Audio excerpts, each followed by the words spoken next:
Good morning everyone. आज हमारा जो टॉपिक है वो है प्रजनन का एक और पार्ट जो हम जानते हैं वृद्धि प्रजनन के रूप में, जो हमारे क्लास 10 की एक टॉपिक है। तो इसको हम जो है वृद्धि प्रजनन तो बोलते ही हैं, साथ ही साथ इसको इंग्लिश में वेजिटेटिव प्रोपागेशन या रिप्रोडक्शन, वेजिटेटिव प्रोपागेशन या वेजिटेटिव रिप्रोडक्शन के नाम से भी इसको हम जानते हैं। ठीक है, सबसे पहले हम डिस्कस करने से पहले, इस प्रजनन की विधि को डिस्कस करने से पहले हम एक चीज को ध्यान में लाना चाहते हैं। ये जो वृद्धि लिखा गया है, वृद्धि प्रजनन, ये वृद्धि का मतलब क्या होता है?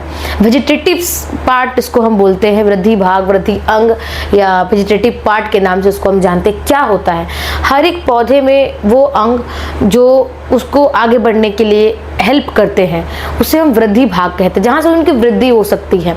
जैसे जड़, तना और पत्ती, इसको हम पौधे के वृद्धि भाग के नाम से जानते हैं। अब जब कोई पौधा इन तीनों भाग का यूज करके, जड़, तना, पत्ती का यूज करके अगर प्रजनन की क्रिया को संपन्न करता है या प्रजनन की क्रिया करता है, तो उस प्रजनन की क्रिया को स्पेसिफिकली हम क्या बोलते हैं? वृद्धि प्रजनन बोलते हैं। क्या है वृद्धि प्रजनन? जब कोई पौधा अपने वृद्धि भाग का यूज करके, जड़, तना, पत्ती, इनका यूज करके प्रजनन की क्रिया को संपन्न करता है, तो इस तरह के प्रजनन को हम क्या कहते हैं? वेजिटेटिव प्रोपागेशन या वेजिटेटिव रिप्रोडक्शन या वृद्धि प्रजनन के नाम से हम जानते हैं। अब ये जो वृद्धि प्रजनन है ये दो प्रकार से होती है। एक तो जो है ये होती है प्राकृतिक, नेचुरल, प्राकृतिक, और दूसरी होती है आर्टिफिशियल, कृत्रिम, जिसको हम बोलते हैं। प्राकृतिक वृद्धि प्रजनन जो होती है वो तीन तरह की हुई, एक जड़ को गिराकर और एक तनों के द्वारा और एक पत्ती को द्वारा।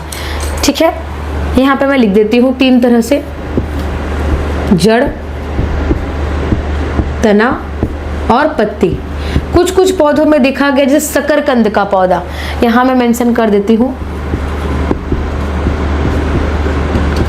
शकरकंद का पौधा में ये देखा गया है कि ये जड़ों के द्वारा, मैंने जड़ों को गिराकर ये एक नए पौधे को जन्म देते हैं। तो इसमें हम कह सकते हैं कि इसमें प्राकृतिक रूप से हुआ है। तो ये एक प्राकृतिक वृद्धि प्रजनन का भाग है जिसमें जड़ों के द्वारा प्रजनन की विधि को संपन्न किया गया है। साथ ही साथ अगर हम तना की बात करें तो आलू के पौधे में, आलू में ये देखा गया है कि तने को गिराकर एक नए पौधे को जन्म दिया जाता है। साथ ही साथ जलकुंभी जो होती है, जलकुंभी में भी ये देखा जाता है कि तने को गिराकर या तने को वो बहाकर ले जाती है और वहां से एक नए पौधे का जन्म होता है। तो ये जो होता है ये तने को गिराकर होती है। साथ ही साथ देखा गया है जिस प्रकार जड़ का हमने बताया, तना का बताया, उसी प्रकार पत्ती में भी पत्तियों को गिराकर बहुत से पौधे अपनी प्रजनन की विधि को संपन्न करते हैं, जिसका एग्जाम्पल ब्रायोफाइलम का एक पौधा है जो पत्तियों को गिराकर, पत्थर चूर इसे हिंदी में बोलते हैं, जो पत्तियों को गिराकर अपने प्रजनन की विधि को संपन्न करता है। कृत्रिम वृद्धि प्रजनन के ऑलरेडी तीन भाग हैं जो हमारे बुक में मेंशन है। वो है कटिंग, जिसको हम बोलते हैं कलम लगाना या कलम लगाकर। दूसरा है ग्राफ्टिंग, जिसको हम बोलते हैं रोपण विधि। और तीसरा है हमारा माइक्रो प्रोपागेशन।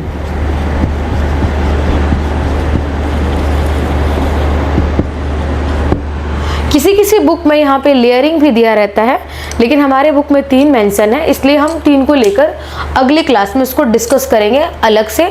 कटिंग, ग्राफ्टिंग और माइक्रो प्रोपगेशन, जो कि कृत्रिम वृद्धि प्रजनन का भाग है। अच्छा, कृत्रिम क्यों बोल रहे हैं? क्योंकि इसमें मानव द्वारा होता है, ये स्वयं नहीं होता है। जैसे पहले वाले में प्राकृतिक में ये स्वयं ही होता था, मैंने पौधे खुद से जड़ों को गिराकर, पत्तियों को गिराकर, तनों को गिराकर एक नए पौधे को जन्म दे रहे थे। इसमें मानव की कोई हेल्प नहीं थी, हमें कुछ नहीं करना पड़ रहा था। लेकिन कृत्रिम वृद्धि प्रजनन में हम अपने हेल्प से, मतलब मानव अपने हेल्प से प्रजनन की विधि को करवाता है। इसमें भी वो जड़, तना, पत्ती का ही यूज करता है, इसलिए ये भी हमारा वृद्धि प्रजनन का ही भाग है। लेकिन सिर्फ इसमें इन्वॉल्वमेंट होता है ह्यूमन बीइंग का, इसलिए ये कृत्रिम रूप से हो रहा है, इसलिए हम इसे कृत्रिम वृद्धि प्रजनन के नाम से जानते हैं, जो कि तीन प्रोसेस में होती है, एक कटिंग, एक ग्राफ्टिंग और एक माइक्रो प्रोपगेशन, जिसको हम नेक्स्ट क्लास में डिस्कस करेंगे। Thank you.